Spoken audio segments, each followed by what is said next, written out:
and let's get started in. Actually, nope, that broke it. What was going on here? I wasn't ready to start. I lied to you. Oh, good. Your camera. I messed up your camera. Something fierce. Because of woke. I think it might be because of woke. All right. Starting in 5, 4, 3. Yummy like a gummy bear.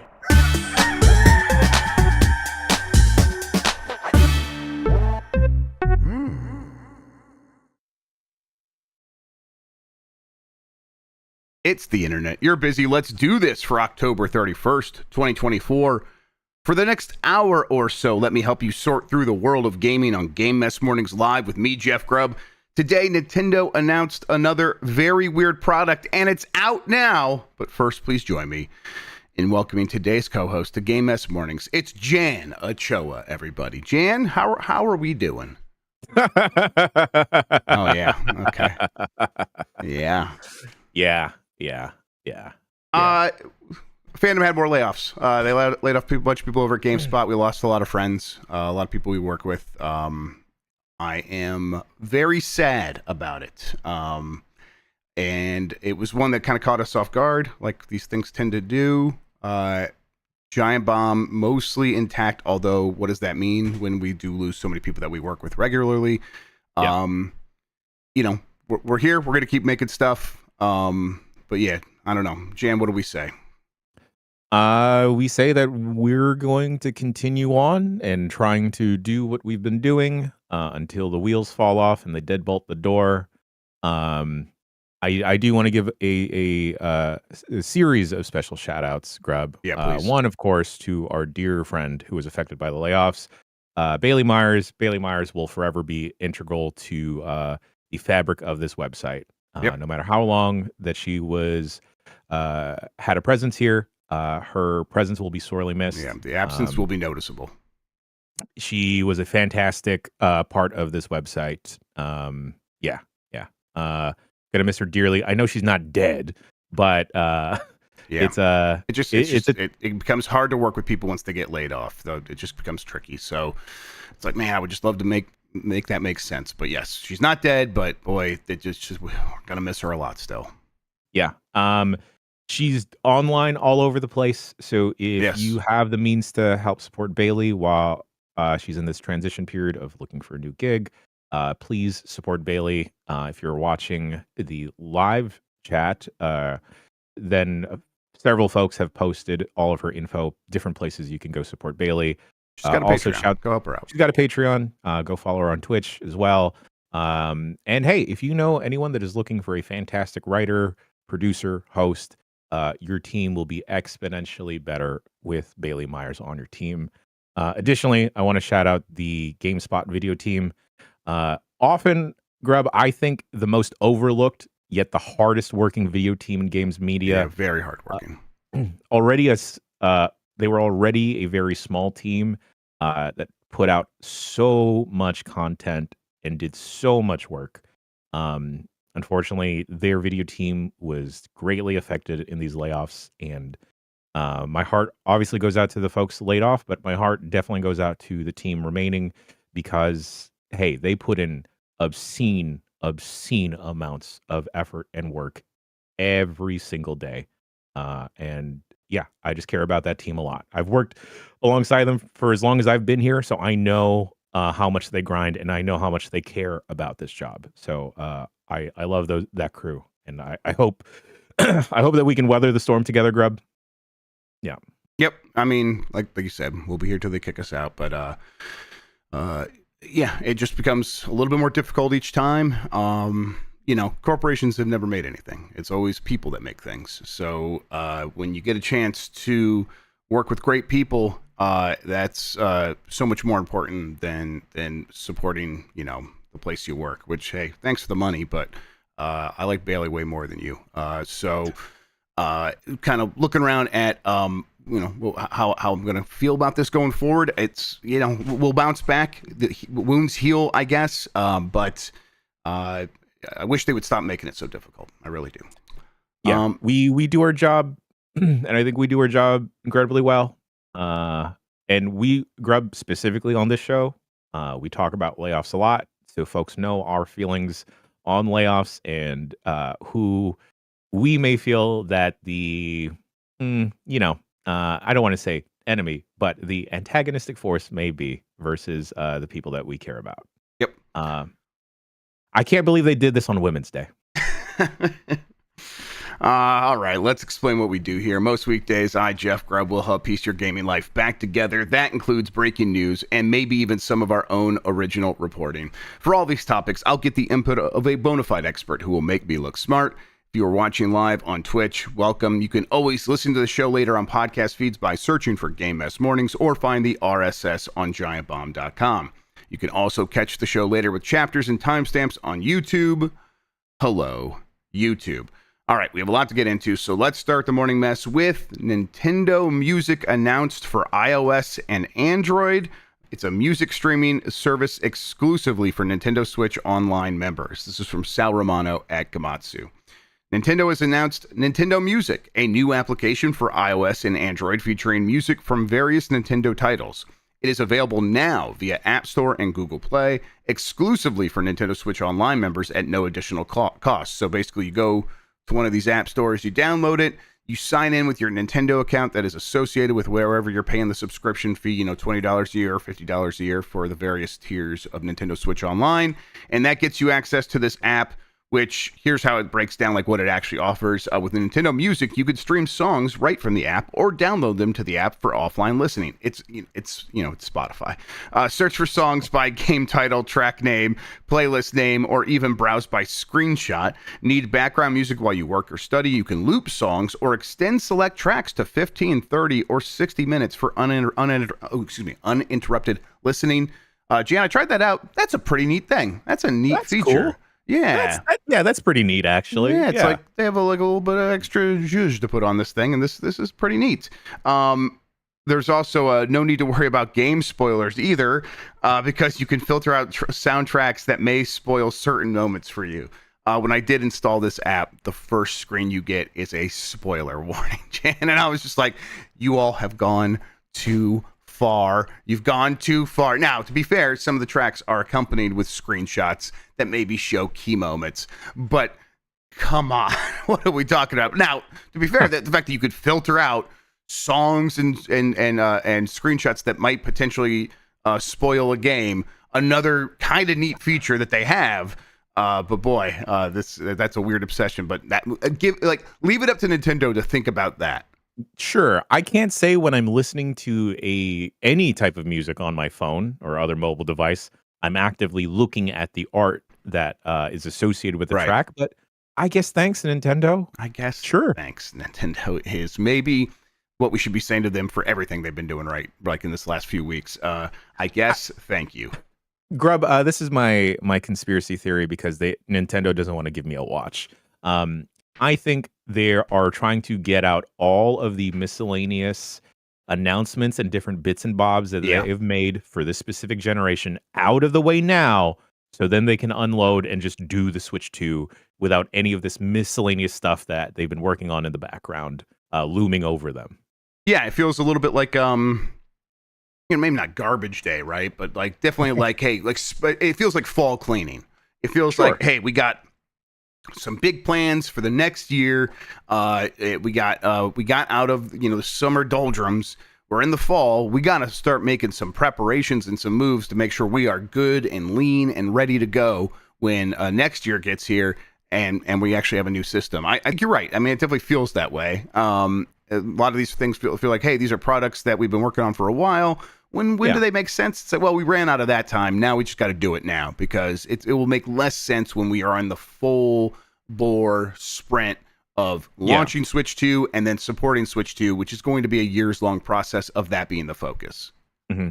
Like, no offense to Alarmo, but I think Alarmo would have been forgotten about had it been announced post a Switch 2 announcement. Yeah, I mean, I think, Nintendo fans are especially thirsty right now. So, like, there's that side of it where it's like, hey, anything new from Nintendo has a little bit of extra shine to it because we're all so antsy for what's next. Once Switch 2 is here and satiates that a bit, yeah, I think you're right. Like something like the Alarmo gets, it still sells to the freaks like me, but it gets covered up a little bit more. It's entertaining also because, Grubb, in my head, I am thinking that Nintendo has had all these things in the pipeline ready to go, just waiting for the right time to drop it. I think now, that's probably I think there may also be a fire sale of like, hey, does anyone have a quick idea that we can just pump out the door? Because people are itching for Nintendo. Yeah, I mean, not a bad point because again, according to the reporting, the Switch 2 was maybe originally supposed to come out around this time. Or at least that was one of the considered options at Nintendo. And then internally, they moved it from around this time to next year, and like kind of later into next year now based on what we've heard from them. So yeah, maybe like, okay, we have a little bit of an opportunity here to do some stuff. Who's got a project that they've been working on that they can maybe get ready? And here we are. Yeah, now I'm thinking about especially all the different headlines that have come out of Nintendo in terms of like odd announcements, like the online test, for example. Like, why be so cagey and mysterious about it?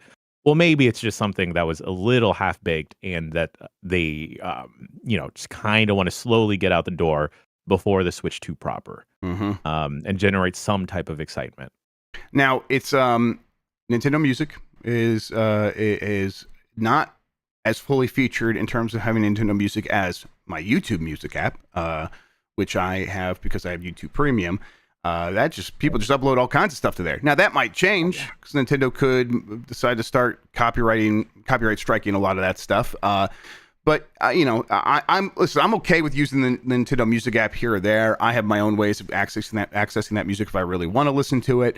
But it has something like 24 soundtracks. I don't know. It's not like some massive number yet. They say they're going to add more, but they don't have some massive number. There's 3 NES games and 1 or 2 Super Nintendo games, things like that. Like, it's got Donkey Kong Country, doesn't have Donkey Kong Country 2, which has, an equally incredible soundtrack. Shout outs to Sticker Brush Symphony, a song equally as good as Aquatic Ambience. This being Nintendo's own siloed thing, I think I was expecting them to go a little bit more of recognizing that you need a little bit more songs to make this feel valuable. But I don't know, maybe not. Maybe they're just going after fans and the fans won't care. Yeah, I would like to see how this eventually evolves and grows. I guess I will go check this out, despite also having YouTube Premium and a Spotify account where there is lots of music uploaded everywhere, Grubb. Yep, absolutely. It's but YouTube and Spotify don't give me spoiler warnings. That's true. You can search for the extended 10-hour version of some of these songs. So they listen. It might be even better on YouTube in some ways. But yeah, I mean, I'm like, will I care in a couple of weeks if they announce here's some new songs? I will be surprised if I'm still actively using this app. But right now, it's a novelty. I'll keep booting it up for a little bit, I think. Is the Wii Shop music there? Wii Shop music is, in fact, there. Yes. Okay. Well, Grubb, I'm going to buy 2 phones and then download this app. It won't do anything, but I need it. You can sync them up and stuff like that. Get your own stereo system going there. That could be fun. Yeah. Does this make it more likely that anyone stays subscribed to Nintendo Switch Online? Obviously, that seems to be the thinking. You added a little bit of value to that, but I don't know if that really makes a difference. No one was subscribing to Nintendo Switch Online thinking, I hope they add a bunch of extra features outside of me playing video games. Yeah, I guess it's a fun bonus, right? Yeah, it doesn't hurt. It doesn't hurt. And sure, it's okay. Yeah. Sure. Yeah, whatever. I'll take this. I'll take this toy with my Happy Meal that I probably don't even care about or want. Yeah. It's like when a friend overcorrects on a problem. Yeah. It's like, oh, you did it. Oh, okay. Okay. Cool. Thank you. Yes. I'll take this weird gift. Sure. I'm glad you made this yourself. Okay, very, very cute. Nice. Hey, we'll see. Nintendo historically very weird with releasing their soundtracks, so I guess any movement on that front is welcome. Nintendo typically especially outside of Japan, has not released their soundtracks commercially because there's some mechanical license thing where once you do that, then people can cover your songs legally, and Nintendo doesn't like that because they're so weird. I don't know if this changes that. The fact that they've made it available like through some streaming service now, does that count as a release? I would think it would, but I don't know the law well enough to understand that. But I guess any sort of thawing of the ice on Nintendo and their soundtracks is some movement that I think is good. When we visited PAX West 2 years ago and we stopped by that Nintendo section, I really did enjoy that Super Mario Big Band. Oh yeah, for jazz sure. band stuff, doing covers of Mario songs. If something like that gets rolled out onto this, that'd be also super cool. Just having that on a loop would be neat. I don't know, like officially licensed Nintendo covers or whatever. Maybe Ed Sheeran and his Pokemon songs will also be on this. Well, don't forget about Posty. Oh, right, Posty. Don't forget about Posty and his Pokemon songs. I'm gonna check Nintendo. I'm like, because like the last time they did something similar to this, it was a music soundtrack listening feature in Super Smash Brothers Ultimate. Right? Is the entire Smash Brothers Ultimate soundtrack in here? Because if it is, that's a lot of songs right there. I'm gonna say it probably isn't. Let's see, Smash, not Snack Brothers, Smash Bros. That's what they call us. Yep. No results at all. So for Smash Bros. In the app. So yeah, it's like, okay, add that, please. I mean, now I know some of those songs are covers of other people's music, but you know the cover law exists for a reason. So you can put that stuff out there, and you just got to share a little bit of the revenue. Would you be willing to do that? I would hope so. And so yeah, that if they could put that soundtrack and make it a little bit more easily accessible, then I guess that's the one I have on my Plex server because it's so good and I just listen to it all the time. But if you make it easy to access for a lot of other people, I mean, that could make a move there. That's a really good soundtrack. All right, let's move along here. Stick with Nintendo for the next couple of stories. A Nintendo subsidiary isn't actually laying off employees, despite rumors to the contrary. At least that's according to this headline from Victoria Kennedy at Eurogamer. Nintendo subsidiary Mario Club Company Limited isn't laying off employees. Earlier this week, a report from Japanese outlet League Press claimed Mario Club Company Limited was letting go of approximately 150 of its 400 employees. It was said the layoffs were happening across various groups within the company. However, in the time since this initial report, Nintendo has debunked these claims. In a statement provided to Eurogamer, a Nintendo spokesperson said, "We have confirmed with Mario Club Company Limited that the rumored information in the report is untrue. Mario Club Company Limited is a game testing and debugging team for many of Nintendo's games. Its recent credits include Luigi's Mansion 2 HD, Princess Peach Showtime, and Super Mario Bros. Wonder, to just name a few." Apparently, like the original reporting here said that this was maybe a little bit similar, but not exactly the way Nintendo or a lot of Japanese companies do it, where they put people into rooms, eviction rooms, and just sit them there until they quit. But apparently, Nintendo or this Mario Club company was doing something akin to that, and now that's maybe not the case, or maybe Nintendo's like, well, we're not laying them off, we're not firing anybody, but we are maybe still putting them in weird rooms. I don't know exactly how to read this. I'll say it did seem maybe not exactly like Nintendo's style, but I don't know. They tend to just like hire so slowly that they never really have much of a need to lay people off. And I would bet that they would need a lot of testing and debugging as they get ready to launch the Switch 2, right? I would assume that is absolutely essential, especially if this is with like a subsidiary team, and that they would need like a lot of work going on to check these other games, Grubb. Like, especially if whatever A/B team is working on the first party titles, or even just like the inner workings of the Switch 2, you would need that support, especially with this like looming in the background. I can't imagine that something like Alarmo or this Nintendo Music app is requiring many resources. So I would assume that everyone is hands on deck at Nintendo for the Switch 2. Also, I guess how much of like would Nintendo's developing team be involved with a museum? I can't imagine much, if at all. Um, also this whole concept of quiet quitting rooms. Yeah, I would quiet fucking firing. live in there. Yeah. I would live in there, Oh Grubb. yeah, for real. I wonder, like, I'm sure it's like a lot of it's cultural. Like, I'm sure there's some like shame involved that like forces a lot of people to not accept it. But it's like, can you like read a book? Can I just go in there and read a book? Because I'm gonna read a book. I'm like put me in there. Can I bring my Game Boy Color? Maybe play some video games. I would wear one of those hats with the flappy ears and just hide my AirPods there. Yeah, there you go. Yes, I used to have the wired headphones that would go up through my shirt, and then my hair would come down over here, so no one could ever see it. And they were black. It was a black cord, so I would wear my headphones during work all the time. Of course, I would. Yeah.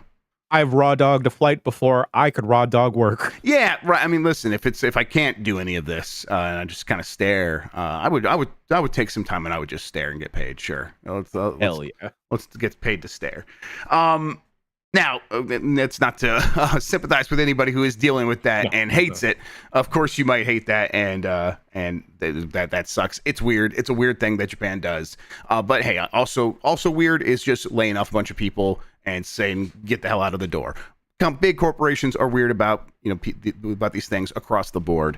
Now, maybe Nintendo isn't actually doing this. They're saying that the reporting is not accurate. So we'll see. I'm sure we'll kind of hear more about this if that's not the case. But in the meantime, sounds like Mario Club Company Limited is going to continue as is.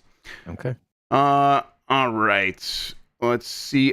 Random from Nintendo Life. Someone's figured out how to run custom code on Nintendo's Alarmo. This is from Alana Heggs. Look, it was only a matter of time before people started using the Alarmo for things that aren't sleep or alarm clock related. And Gary Oder Nixt, who usually works on reverse engineering the Wii U, has figured out how to run custom code on the clock.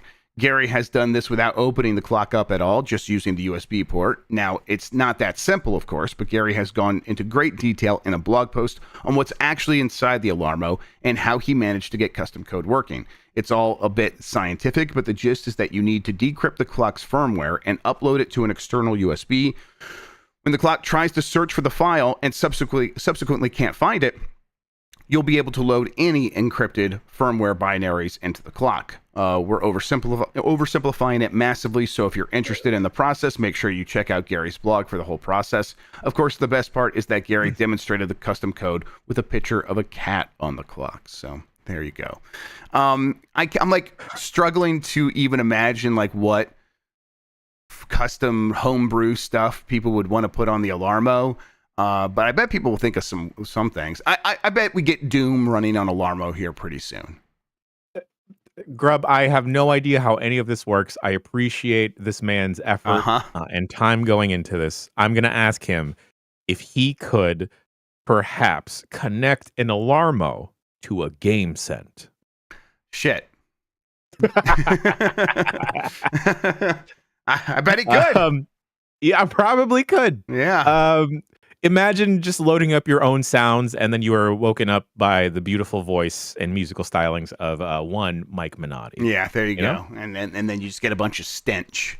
The Mike Minotti stench. Yeah, that would Grubb, be great. Yeah, I'm thinking maybe we have a side business venture, and we probably shouldn't be talking about this during work hours. But say we buy a bunch of Alarmos, we I guess jailbreak our Alarmos, sure. Jailbreak your Alarmo.mp3. And we load our own custom giant bomb sounds onto it. Oh, that would be fun. I have looked deeper into can the Alarmo see your hog, and I'm pretty sure the answer is yes. So I'd be like, we could see your hog. We could see your hog. I think that would be a good way to wake up. Yeah, I'm trying to think of like what someone would use this technology for that's built into the Alarmo. Like, would they try and make it better? Yeah. or use it for nefarious reasons. Right. Oh, could you turn it into like, yeah, like, there was the AI that could decode Wi-Fi signals to basically turn any router into a surveillance camera. Could you do that with Alarmo? Maybe. I wonder what data is. Well, I mean, it doesn't matter what data is getting sent to Nintendo. If the data exists on the Alarmo, if it's capable of getting that stuff, someone could probably read it and understand it. And again, that millimeter wave technology that can see weapons through your clothes at the airport, it could see everything under your clothes. And now the software they use at the airport, not to scare people, the software they use at the airport doesn't show your hog. You're fine, everybody. It kind of is just like this outline, but the underlying technology is capable of just like seeing through materials. So yeah, I mean, you could maybe do some weird, fun, cool stuff with this. I don't know. Yeah. All right. Marvel's Wolverine creative director Brian Horton moves to Perfect Dark. This is from Sal Romano at Gamatsu as well. Brian Horton, Brian Horton. I was going to make here's a who joke, but the first word was who there, and it threw me off. So let's just move on. Brian Horton, who was announced as the creative director of publisher Sony Interactive Entertainment and developer Insomniac Games' Marvel Wolverine in 2021, has been off the project since summer and is now the creative director of publisher Xbox Game Studios and developer the initiative's Perfect Dark, according to a GameFile report. Marvel's Wolverine is now helmed by creative director Marcus Smith, which is a Sony Interactive Entertainment representative confirmed to GameFile. Mike Daly will also now serve as game director in place of the previous director Cameron Christian, who remains at Insomniac Games but in a different role. Basically, a lot of musical chairs here, but for me, it's like always like, oh, okay, creative director kind of joining in the last, since summer. Does that mean that game's still far off? And it's like, I don't know. The last we heard about Perfect Dark, I remember I had that like couple of rumors. It's like, hey, I feel like there's trouble. And then, I looked a little bit more into it and was like, no, the game's going pretty well overall. Sure, some people are like encountering problems, but it's the normal game development stuff. But overall, like everyone seems really positive on where Perfect Dark is. This game should come out on time, whatever that means. Is that next year or not? It's like, how much more creative directing is left? And I suppose that's the kind of thing that happens up until the very end, right? So even if there's like a year left on the schedule, it's like, oh yeah, that's a year of work you would want a creative director working on. But bringing in someone from the outside instead of moving someone up from internally from the team that maybe understood all the ins and outs of the game, does that say anything to you? I'm like not sure if it does. I'm not 100% sure either, Grubb. I feel like the term of creative director can be so nebulous sometimes when it comes to game development. Like, does the creative director have a hand at all in any marketing or promotional materials? Do they have a hand in how the game is being presented internally to the company? And it does feel especially odd to bring someone completely from a different team rather than move someone up. But it does seem like an odd move to have someone join so late. Yeah. I was initially when reading through the story, I was kind of worried about both games at this point. Well, yeah, we can get over to Wolverine here in a second. Why are you worried about? Well, why are you worried about both games? Well, worried about joining this late in Perfect Dark's developmental cycle, right? Which again, it's like such a black box game development. We don't know what it means to join so late, quote unquote. But I have the same gut reaction. Yeah, and then with Wolverine, because game development is so nebulous and such a black box, does that mean it is in a place where you can hand it off to someone, or is the work like 90% of the way there and someone just has to touch up on it? Or is there still a lot of work to be done where you can make that transition and that pivot now versus later down the line where it could like really, really affect the game? Also, making minute adjustments from like top to bottom at this point is got to be very hard to do, Grubb, from my loose understanding of game development. Yeah, I mean, we've definitely seen before games bring in high level senior developers to work on games in like the last 6 months before it comes out, and every time people are like, okay, what does this mean for the game? Does this mean bad things? And in most cases, my understanding is, no, this is normal moving around. These things happen, and the village of people that are raising this game sort of have a continuity that they are able to incorporate new people, even at the very highest level, into. And they while they might not miss they might miss a beat, sure, a beat might get missed. Overall, the momentum of the project will continue in the direction it was always meant to go. And the creative director, even a creative director can come in, excuse me, and have their input, but they are going to have their input on what everyone has already been working on for a very long time. Excuse me. Yeah, I'd have to assume a creative director joining this late, specifically in the Perfect Dark case, is more so maybe just coming from like a managerial aspect and there has to be, I would hope, certain things that are set in stone that can't or shouldn't change at this point. Right. It's probably the knitting together of everything, right? Yes. Like we have all of these disparate parts that we know need to fit together. Like what is the best way? What's the most effective way? The funnest way to get all this stuff to fit together so that it makes the best game possible. And again, heard relatively good things about Perfect Dark last time. So it's like, maybe this is like, hey, we feel really good about this. Can we get in a top tier creative director to get it from? Because this stuff does happen in gaming, where if you go watch the the God of War documentary, where Shuei Yoshida shows up, it's like, this game ain't fun. I don't like playing this game. You guys got to figure this out. And then everyone's like, yeah, we know. And then they work on the game, they work on it, and they're like, okay, we have a couple of months. Can we get this thing all together? And it's like, it comes together in that last moment where, this feels like a game you can put out and people will really like.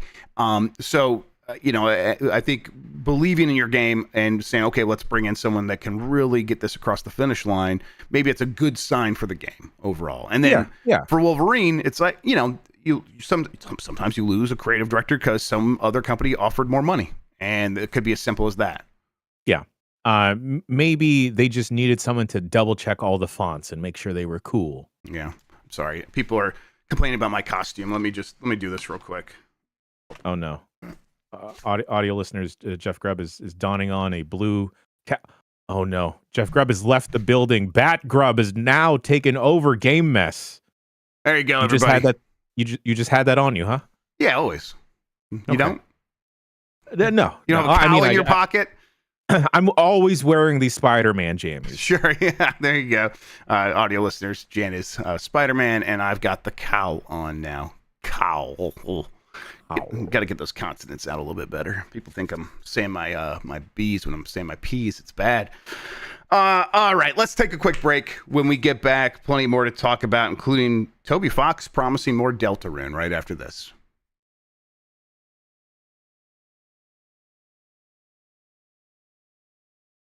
All right, let's get back into it. And Toby Fox says Deltarune Chapter 3 and 4 will 100% come out in 2025. This is from Liam Doolin at Nintendo Life.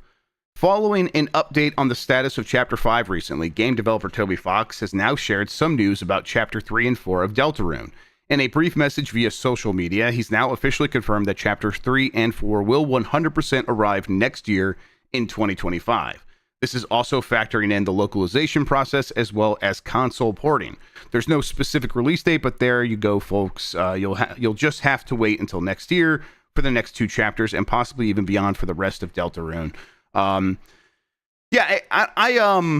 really like Undertale. I enjoyed what I played of that. I beat that.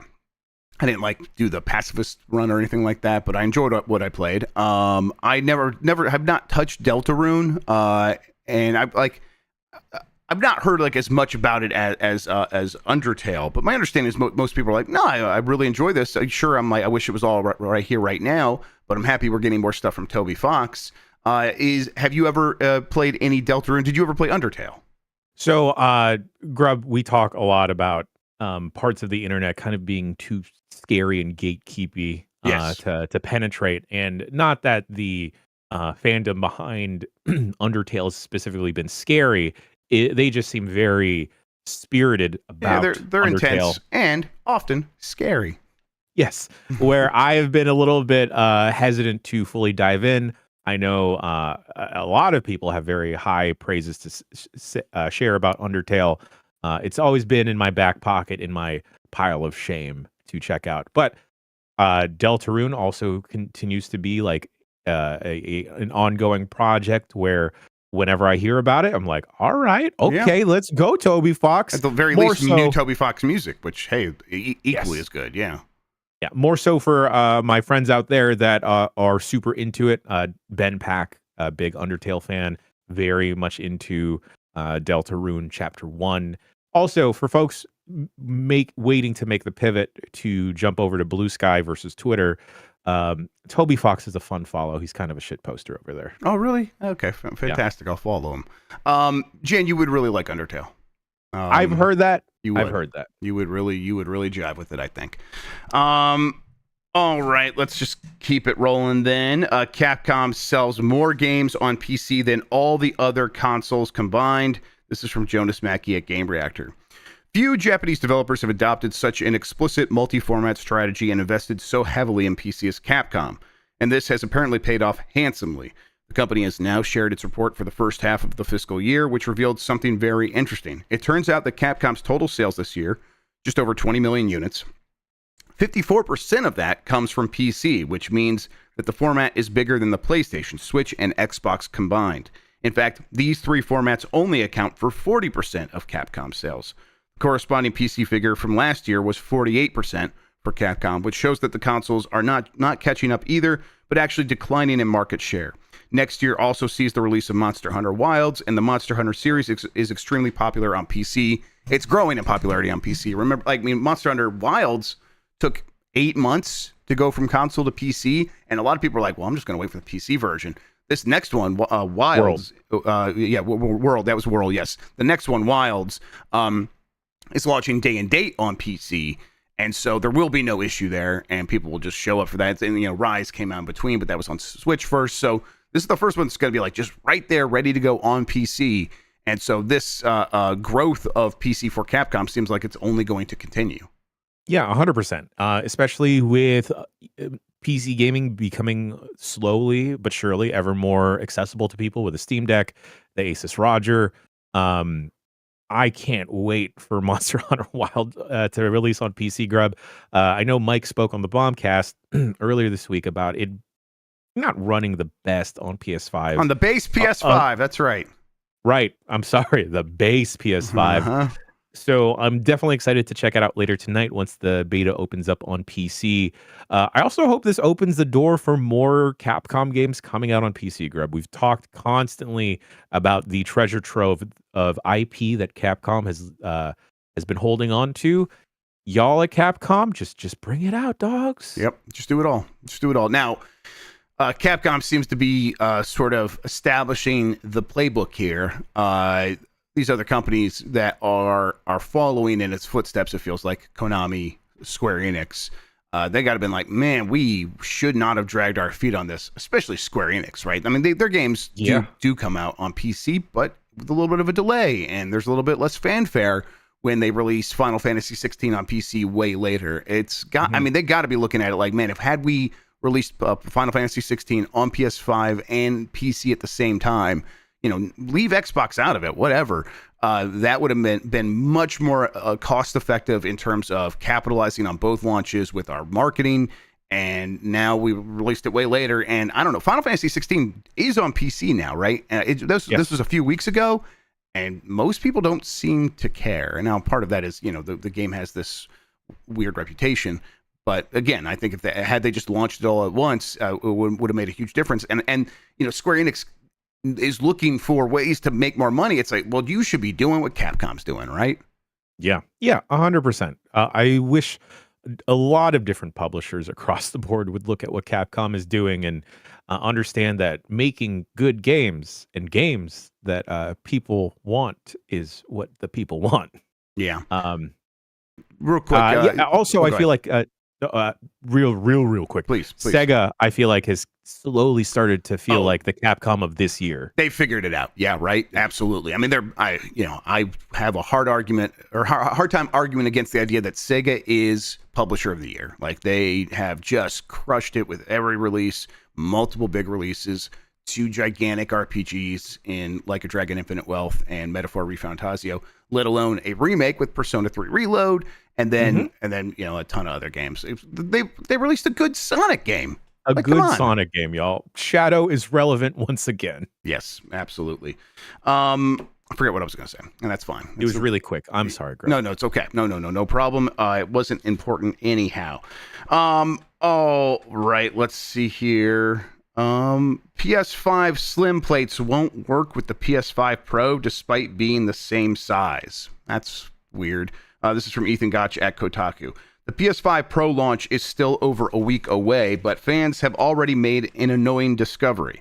The new console won't work with the player's existing custom cover plates. Sony will eventually sell new ones, but those won't be available until sometime in the future. This weird wrinkle was uncovered by a Reddit user who shared it in a post that has since gone viral on the PlayStation subreddit. I had some cobalt blue plates, so I decided to try them on the Pro, and I can confirm the bottom plates match the Slim. However, the top plates do not match because while they're physically the same size, the teeth that connect them to the system are in slightly different places, they wrote. While they didn't share an image of the PS5 Pro itself, which isn't supposed to be officially out until November 7th, they did show comparisons of the Pro and Slim plates. While the bottom plates fits, you could see where the difference in the plastic locking pieces differ between the two consoles. Do you think there's a chance they did this on purpose just to like force people to have to buy different plates? Oh, 100%, Gruff. Yeah, 100%. I mean, right. How hard can it have been to figure out like a little bit of extra engineering to put the locking pieces in the same place? Come on. Yeah. I think their justification is going to be, well, this is the PS5 Pro. You shouldn't be putting base PS5 plates on this. It's going to affect the performance. I don't think it would. Yeah, it's frustrating because you know that these two consoles, the Slim and the Pro, were in the works at the exact same time. That's always going back to the rumors. Like originally, we never ever heard about the Slim without hearing about the Pro at the same time. So Sony was designing these things in concert with one another. And so it's hard to imagine this as anything other than deliberate. If they come out and say there's some engineering reason, I would maybe hear them out, but I highly doubt it. And it's so weird because God, these plates would just like people would just buy the plates at the same rate, even if they worked on both consoles. I feel like they would buy them more. What is the thinking here? I don't know what the thinking is, Grubb, other than making like an extra $10-$20 for charging for PS5 Pro plates versus base PS5. Oh, sure. They're labeled as Pro plates. Okay, so they could charge a little bit more. That's myopic thinking. That's silly. They shouldn't do things that way. That is only going to annoy and frustrate people. We all kind of get what you're doing there, and I don't think you're actually going to sell all that much more or make that much more of a profit margin because you're doing this. It is putting more of a bad taste in my mouth, in fact. With how Sony's been handling the rollout of the PS5 Pro. Let me get the cool gray one, y'all. Come on. Mm-hmm. Yeah, I've given up that dream. I'm just gonna make my own. I'll just go get a Pro and paint it. Although I've still not pre-ordered a Pro. Maybe once it's here and it's like right there in front of me and I could like have it like instantly, and maybe I'll make that decision at that point. But $700 and that's a lot of money. And while sure, Wilds is not going to run great on it. Most things do run just fine on the PS5, and I'm going to play Wilds on my PC anyhow. So yeah. I don't know. Are you in any chance going to be getting a Pro anytime soon? I can't say that I am, Grubb. Jordan from GameSpot, not Midler, and I checked out the PS5 Pro, and it does make games look more gorgeous. Sure. But it feels at this point a recommend for someone that hasn't already picked up a PS5 rather than someone that is like looking to upgrade their base PS5.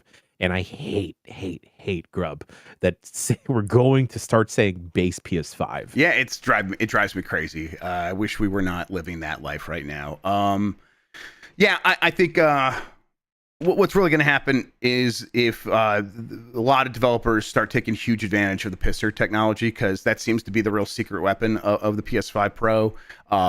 It's more powerful in raw terms of processing. That it has a better GPU, but it really does sound like PSSR is a game changer, and developers are like still learning what they are going to be able to pull off and get games to like look really good while still running at a very high frame rate.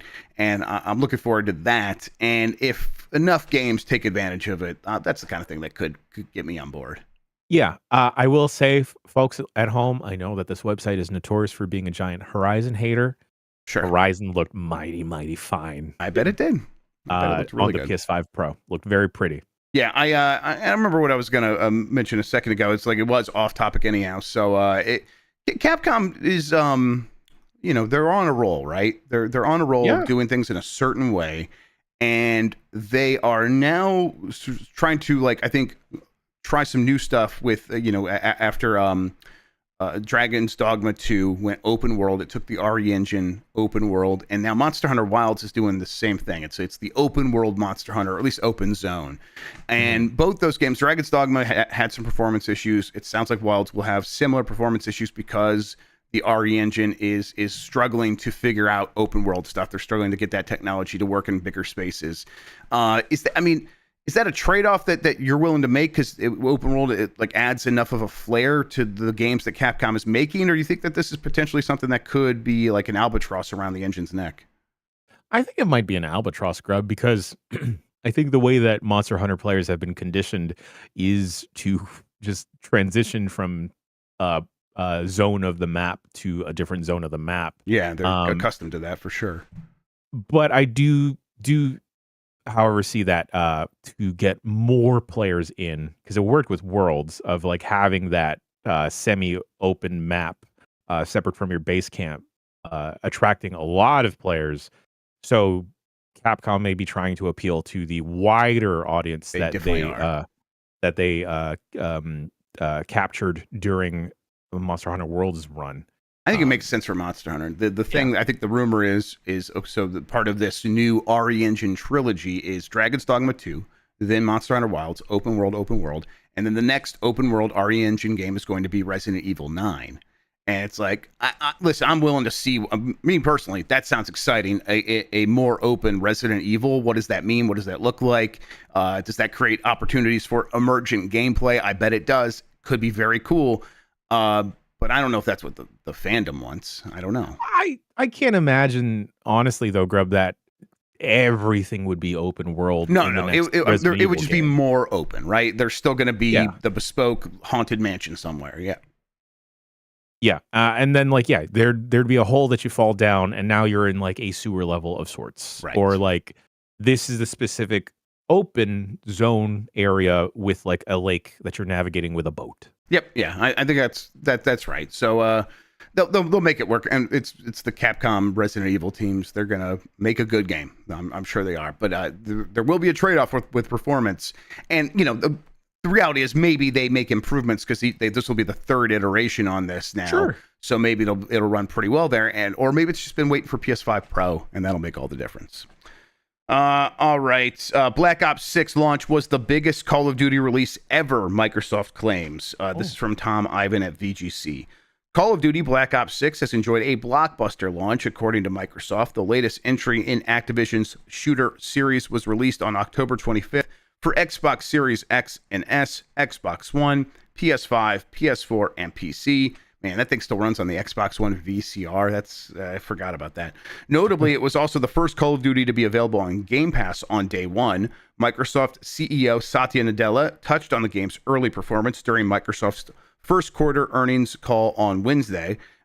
He said, last week's launch of Black Ops 6 was the biggest Call of Duty release ever, setting a record for day one players, as well as Game Pass subscriber adds on launch day. And unit sales on PlayStation Steam were also up over 60% year over year.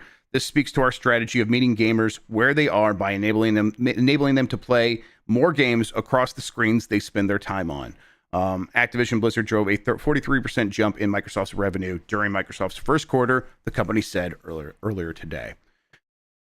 Yeah, so it's 60% increase on PlayStation and Steam. Now, did the last one launch just straight up on Steam? I think it did. Yeah. So yeah, people just crazy for Black Ops, I guess. I mean, that's huge. And then, like, of course, I think we were expecting the increase of Game Pass subs. That goes without saying, but it sounds like, the biggest increase they've seen in a very long time, if not ever. I don't know. It sounds like Call of Duty's doing what Call of Duty was supposed to do for Microsoft, right? Yeah. This seems like a known quantity. I'm glad that this seems to be hitting with a Call of Duty audience. Grubb, you, Sean, Christian, and Minotti were playing this after Game Mess on Tuesday evening. I really enjoyed myself. The game is very fun. It really is. It's and that's good to hear, especially from like Grubb. You've talked extensively about your history with Call of Duty, so I'm happy for y'all. Yeah. I don't need 2,000 hours of Call of Duty back in my life at any point in time, but I'm happy that I could still get some enjoyment out of it, and it's the skills are still mostly there. Still got that 1.4-ish KDA. Hey, there we go. I'll be happy. I'll be proud about that. Kill them more the than muscle memory's still there. Yeah, exactly.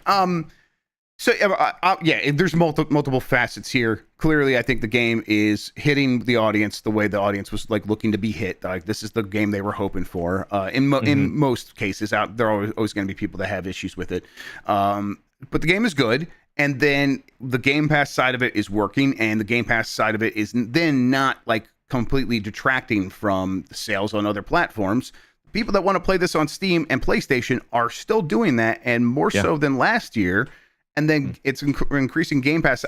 It's hard to argue with the Satya Nadella strategy of let's just make sure these things are everywhere, right?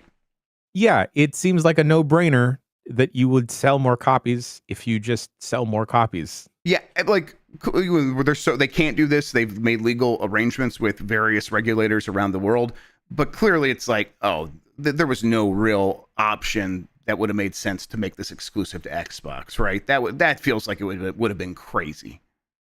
Yeah, like there's no way, Grubb, that the Black Ops 6 or new Call of Duty only launching on Xbox platforms, maybe not even PC, would be successsucul at all. Yes, even if it was PC and Xbox, it's like that would just be. It just wouldn't make any sense. Like there was a reason they didn't. They felt the need, or they felt they could make that agreement because it's like, we're just going to keep releasing that everywhere. They have, and it's worked better than maybe they even anticipated. So, this is growing Game Pass, sure. Yes. But Call of Duty is making money because it's Call of Duty, not because it's growing Game Pass. Like that, that's also equally true. When they have something work this way, do you think that this continues to change the focus away from Game Pass and on these big marquee platform games that exist outside of that? Yeah, it feels like Game Pass is like their plan C that is like constant. It's like a passive that's always running, Grubb, of like, we're going to keep addressing that. Sometimes we don't need to say it, but like, let's just do the big thing of putting the game out everywhere. Also, Grubb, I'd have to assume that Black Ops 6 not having any other type of competitive shooter, multiplayer competitive shooter this year is a gigantic factor in factoring into the sales. It doesn't really have any competition on that tier anymore at all. Yeah, like the Fortnite audience feels different enough from the Call of Duty audience. Warzone has to deal with that for sure, but there are people who just want to they've been playing Call of Duty and spending $60 to $70 on it every year for 20 years now. They're going to keep doing that. Yeah, they're going to keep doing that, especially there's no Battlefield this year. There's no other major multiplayer shooter popping off. Yesterday we were talking about how Apex is declining, but Apex isn't necessarily a competitor to Call of Duty proper. No, it's like they're in their free to play shooter realm, and that can take people's time for sure. But Call of Duty sits above those and in its own stratosphere in many ways. So I mean, Fortnite never sold a million copies like the way that Call of Duty did. It had the free to play version that's what really popped off, and Call of Duty is kind of alone in being this massive blockbuster shooter franchise every year. The way Battlefield couldn't, Medal of Honor obviously couldn't. Call of Duty on its own. Foam Stars couldn't. Foam Stars got close, got pretty close. All right, let's wrap up the news headlines and let's get to the poll from yesterday. I have it right here. There you go. Giant Bomb's YouTube channel. Under the community tab, you can find this. Do you want a Starfield 2? Yes. No, that was yesterday. No? Oh, that's yesterday. Let me see. You're right. That was yesterday. Let me refresh here. There it is. There we go. Okay. Do you want Apex Legends 2? That's a very similar question. I'm going to say no. I don't. And most people are going to agree with that. Ooh. 87% say they do not want Apex Legends 2. 13% said yes, they do. There is a part of me that wonders when people are answering that, are they like, well, no, I don't want Apex Legends 2 because I want them to go back to make Titanfall. But there's a lot of Apex Legends fans, and I think they're happy to just keep improving Apex Legends, right? Yeah, I rarely look at the comments of these polls because I forget that's a feature, Grubb. Yeah, what are they saying? The common consensus is I don't want any Apex, or they would prefer Titanfall 3. Yeah, I think in our audience especially, we're going to get a lot of people who are like, give us that Titanfall. And they're not going to do that. They were going to do it, and then they decided not to because God hates us. That's just how it goes sometimes. All right, I got a new poll question. We'll get to that here in a second. Before we do that, though, Jan, it's a weird week. We're kicking out. We're putting some more stuff because we're just not in the mood to be too jokey. What is the plan for today, tomorrow, and beyond? So for the rest of today, Grubb, you're going to have a little costume quest stream. Just play a little costume quest. Yeah. Going to chill, hang out. People may be popping in and out.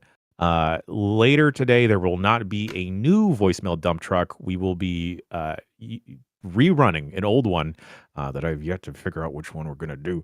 But tomorrow, another episode of Game Mess Mornings. And Unprofessional Fridays will be, we're going to have to do some adjusting and maybe call an audible. Y'all were going to be out traveling. Nikki was also going to be out traveling. And one Bailey Myers was supposed to join me, but now it's just me. So maybe we'll just disassociate and play the Monster Hunter Wilds beta instead. Yeah. But then after that, though, Grubb, Saturday, folks, despite all the news popping off, we will be continuing on with tradition. Extra Life Weekend is this weekend. Stay tuned on Saturday because Dan, Mike Minotti, Jeff Grubb, Kayla, and Turbo Sean will be coming to you live from Dan's residence. That's right. The woodpeckers aren't the only thing banging on his door. Now it's going to be these hooligans. That's right. For Extra Life. Going for how long, Grubb? Well, we're going to start between noon and 1, I think Central Time on Saturday is what Dan is saying. And then we'll definitely be going for at least 12 hours. But there's going to be plenty of incentives, plenty of stretch goals. There is been talk of, I think Kayla's bringing clippers. There's a karaoke machine. There might be some bad games as a potential stretch goal. There's a lot of fun stuff that people should tune in for.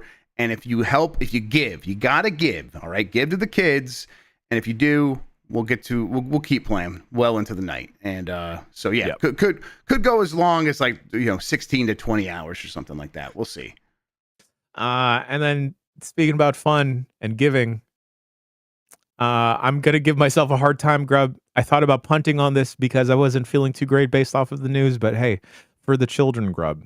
For the kids. Not immediately after these hooligans wrap up, but a little bit later. Yeah, you got to give me time to get home so I can watch.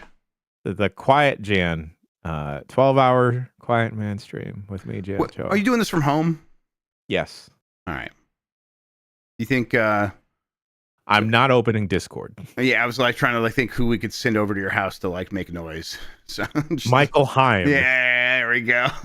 Michael Heim lives a 5-minute bus ride away from me. And he could easily pop in. All right. Well, we'll send Heim maybe in there to cause some ruckus.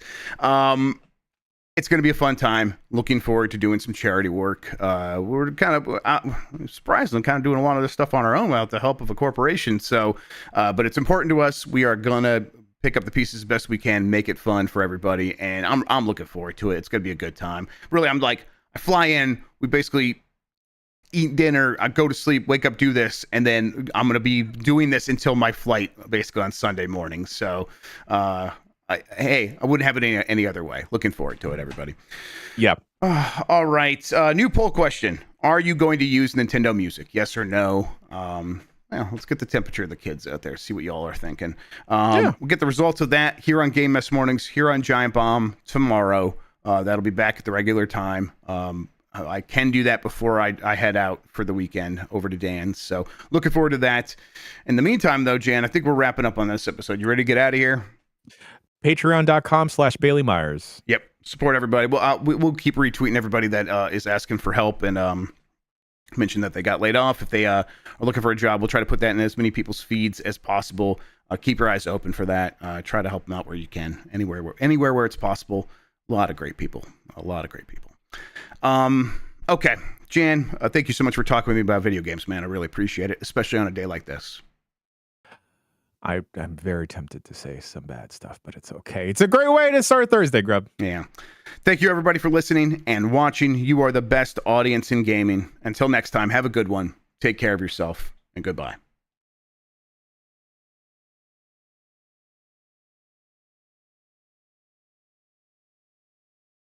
All right.